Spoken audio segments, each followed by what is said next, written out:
So I'm here to warn you now, there's a specific type of person in college that you're gonna find. It's the frat fuck.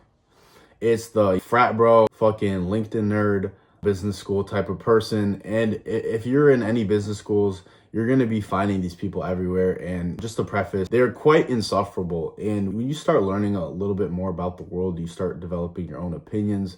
But in places like a business school or even college, you're kind of forced into the same thought patterns because what you're advertising is your brand. Everything is about your personal brand, what you stand for, what you do, and any stray from the norm or any hobby that's not really talked about or normalized, you're going to be excluded. You're going to be judged. And you may think, well, why can't I just be a good businessman? Why can't I just be smart?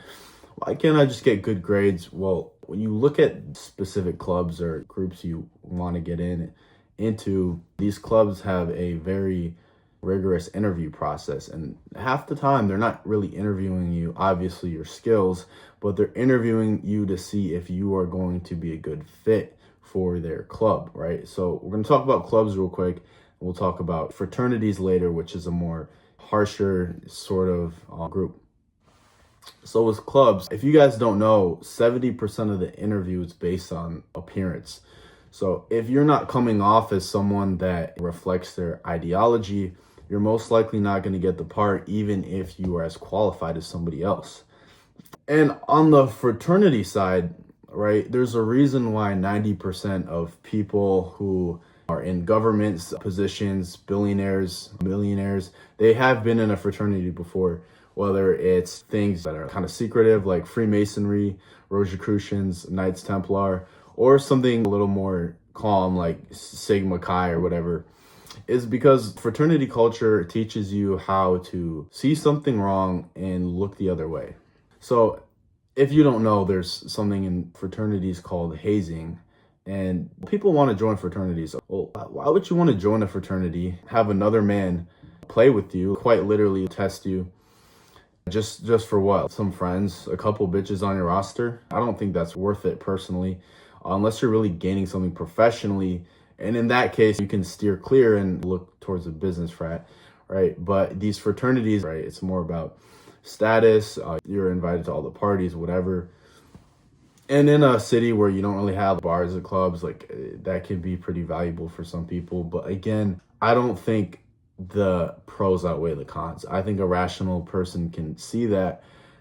And that kind of brings the observation that most people who join fraternities aren't rational. They're conformists. They want to join a fraternity because they see something that's going on that they want to be a part of. And instead of putting in the hard work of socializing, leveling up your appearance or your personality, it's a free ticket into friendship, right? Brotherhood. Everyone wants to be a part of a brotherhood. We have back in the day, if you were part of a brotherhood, that was your clan, that was your tribe. And if you were kicked out of the brotherhood, failing your hazing tasks, telling other people what you did, not upholding secrecy, right, you're going to be kicked out. You're done. You're out of there, right? So what they do, we all know what they do in fraternities. They haze you, they fuck with you.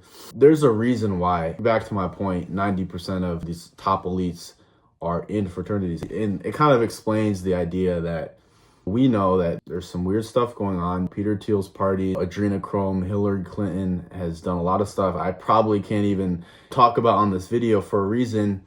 And even in CEO management positions, big companies like JP Morgan Chase, Ford, if you're in the position where, let's say, for example, Ford, you quite literally, you make weapons and tanks for the Allies, and then you go ahead and make other weapons and tanks for the Germans, and you profit off of both sides. So whoever wins the war, you still win, right? That's the type of morality, the decision-making, sending revenue of your company to an unnamed country in the Middle East. These are the type of people that are attracting, because you're the type of person to see something and not say something. It's secretive. You don't give away. You're taught to participate in evil, and you're also taught to watch evil while keeping your lips sealed, okay? Let's tie this culture into, because this isn't just, obviously, it doesn't really pertain to everyday person, whatever, but there's still a point to be made. And that point is that this college culture, it's still similar, right? The people who points or talk about politics are excluded from the group, outcasted, right? It used to be a place, it was like the town square. You have your ideas, you throttled, you have debates, you question everything, right? And now it's really just, normal can you be? They want you to dress like everyone. Oh, you're going to investment banking, you're going to internship. Well, here's what everybody wears, and it's not really about standing out, right? And it creates this problem that I have seen. They all talk the same, they all network the same, right? But the thing is, and somehow all these kids are exactly the same. And it drives, so the engine of the culture, it's not how intelligent you are, how smart you are, sometimes not even how sociable you are. It's quite literally a performance. It's fake smiles, fake connections, fake everything, right? Everyone's posting on LinkedIn, oh, I'm so happy for this opportunity. I'm excited to be a part of, I'm happy to announce. And it's all bragging rights. You want to prove your authority in the circle.